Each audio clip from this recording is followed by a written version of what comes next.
Welcome to VSPM channel. VSPM channel subscribe பண்ணாதவங்க subscribe பண்ணிக்கோங்க. கூடவே இருக்கிற பெல் பட்டனை கிளிக் பண்ணிக்கோங்க. இன்றைக்கி வந்து வெங்காய குழம்பு வைக்கிறதுக்காக இன்றைக்கி இங்கே ரெடி பண்ணி வச்சுருக்குறேங்க. சின்ன வெங்காயம் எடுத்து ஒரு 100-150 கிராம் சின்ன வெங்காயம் உரித்து வச்சுருக்கிறேன். பூண்டு 20 பல் பூண்டு உரித்து வச்சுருக்கிறேன். இதுதாங்க இதுக்கு தேவையான பொருள். இப்போ நாம் எப்படி செய்யலான்றதை பார்க்கலாம் வாங்க.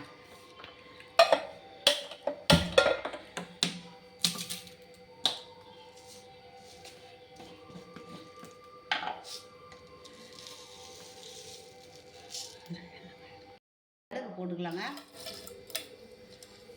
கடுகு அது கூடவே வெந்தயம் போட்டுக்கலாம். வெந்தயம் ஒரு 1/4 ஸ்பூன் வெந்தயம் போட்டுக்கலாம்.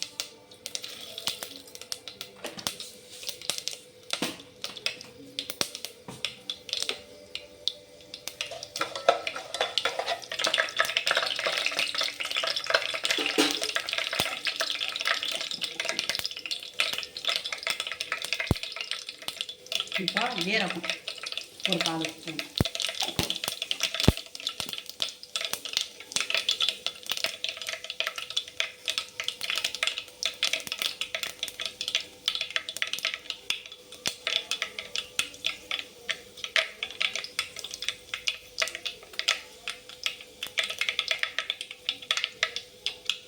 இப்போ பூண்டு பண்ண போட்டுக்கலாம்.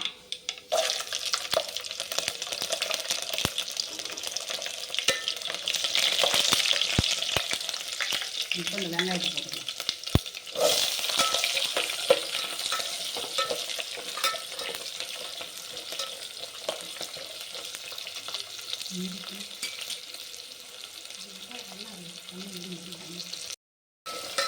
இந்த வெங்காயம் நல்லா வதங்கிட்டாங்க.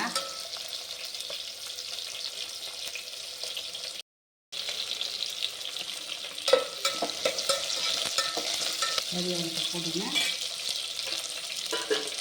இப்போ மஞ்சள் தூளை போட்டுக்கலாம்.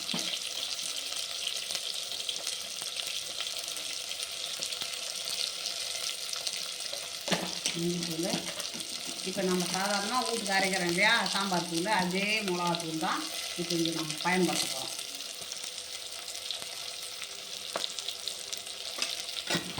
இப்போ கலருக்காக காரமே இருக்காது. இப்போ காஷ்மீர் சில்லி கொஞ்சம் கலருக்காக போட்டுக்கலாம்.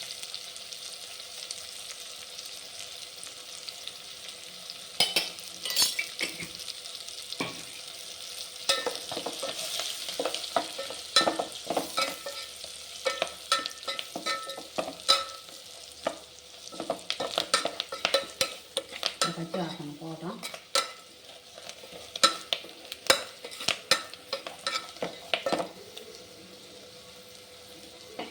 இப்போ நம்ம அதை ஊற்றிக்கலாம்.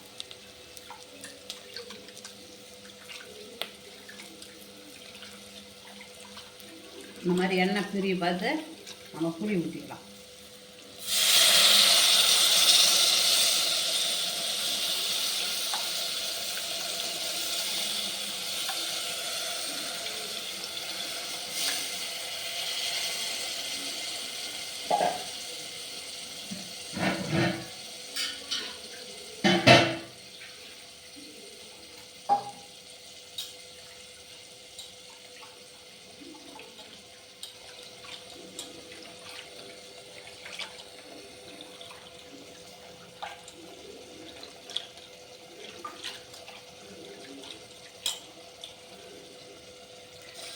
இதுக்கு தேவையான புளி ஊற்றிக்கலாம்.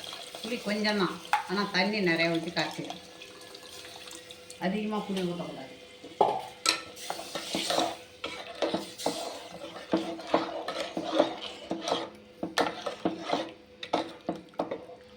அவ்வளோதாங்க. இது நல்லா கொதிக்கிட்டோம். இப்போ கொதிச்சிட்டு பாருங்க. இப்போ நம்ம தேங்காய் பால் எடுத்து வச்சுருக்கோம். முதல் பால், 2வது பால் ஊற்றிக்கலாம். அது ஒரு 5 நிமிஷம் கொதிக்கிட்டோம். பீஸ் வெல்லம் அவ்வளோதாங்க. இப்போ வெங்காயம் குழம்பு ரெடி ஆகிடுது. இப்போ நம்ம மல்லித்தழை போட்டுக்கலாம்.